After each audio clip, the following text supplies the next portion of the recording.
Welcome back to On the Couch. We're here with Kevin Melendez, who was recently starring in the show Fiddler on the Roof. How are you doing? I'm doing great. Good. And you were also great during the show. Thank you so much. Just so you know, we loved it.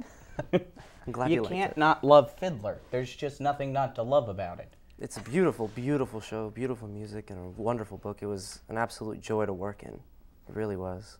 Can you tell us a little bit about the show for people who don't really know what it was? It follows the story of Tevye the milkman, and his life as his daughters one by one start leaving him for different people that come into their lives. It's a story about modernity sneaking into this little town of Anatevka, and how this one man has to deal with that, with his daughters being wrenched away, with his town literally falling and crumbling beneath his feet, with the Russian influence over the town. It's for all the joy that's in the play. There's also a certain amount of darkness in it as well that people don't realize when they first go see Fiddler on the Roof.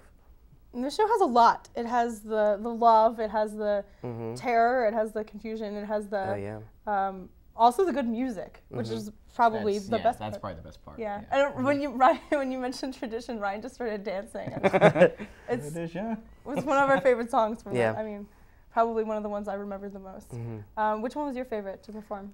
My favorite to perform is probably Rich Man, if I were a Rich Man. Come on. I mean, it's what we did with Rich Man was actually pretty interesting. I'd never seen it done before. Was instead of making Rich Man just Tevye by himself on stage for the entire number, basically doing a monologue, the director Lane Savadov decided to include the entire cast and to make it from just one man musing to one man fantasizing the entire thing. So what essentially happens is all of the characters in the play come out dressed as chickens, as ducks, as geese, as horses, as all the animals in his pen, and they start acting out all the fantasies that he has about being rich.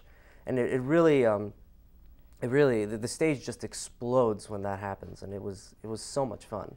Was that the original intention, or was that something that was added on halfway through or something? The director always had a vision of making the show almost a dream, almost Tevye's dream. I mean, there's a lot of things that happened that are factual. I mean, the Russian pogroms and all of that were an actual threat in Tsarist Russia at that time. But from the point of the story, the director wanted it to have this ethereal sort of quality to it, where it was almost hyper real, where like things could happen at any moment. There was that danger. As someone who had never seen the show, I was constantly amazed by what you guys kept throwing out. Yeah, you know, some people just... Some people, I'll tell you. But, I mean, I think one of my favorite things was just wondering what was going to happen next. So I definitely think that vision was accomplished. Yeah, the show itself was definitely an event more so than other shows that have been put here at Rowan. I mean, you go from the huge number to like Tradition to Matchmaker, and then you have Rich Man being staged in a way that nobody's ever seen it before, and then the huge Dream that has that references some more modern musicals like Wicked. If you saw From Sarah up in her dress, that definitely evokes some images there, and it's just you keep getting thrown one thing after the other, and then comes the downer act two, which it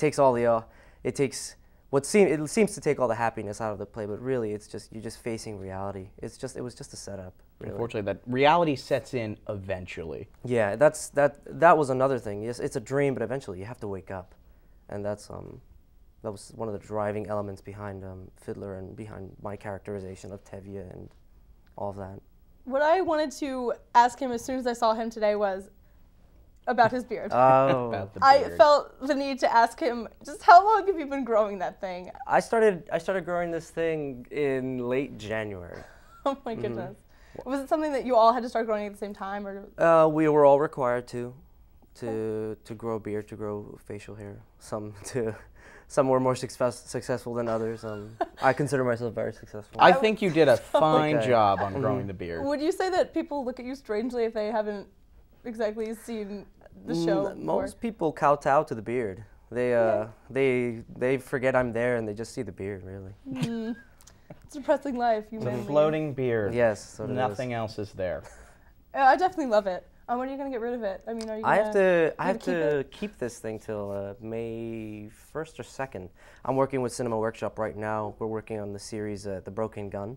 It's a film noir story that because I live with two of the people on the crew, with Jake Chusid, which is executive producer, and Cam, who is also working on this set as well. And they told me about the project, and they cornered me one day, and they said, like, we want you to do Well, this. because they just saw the beard. It's because they just saw the beard. They just saw the beard. From far so away, they saw the beard.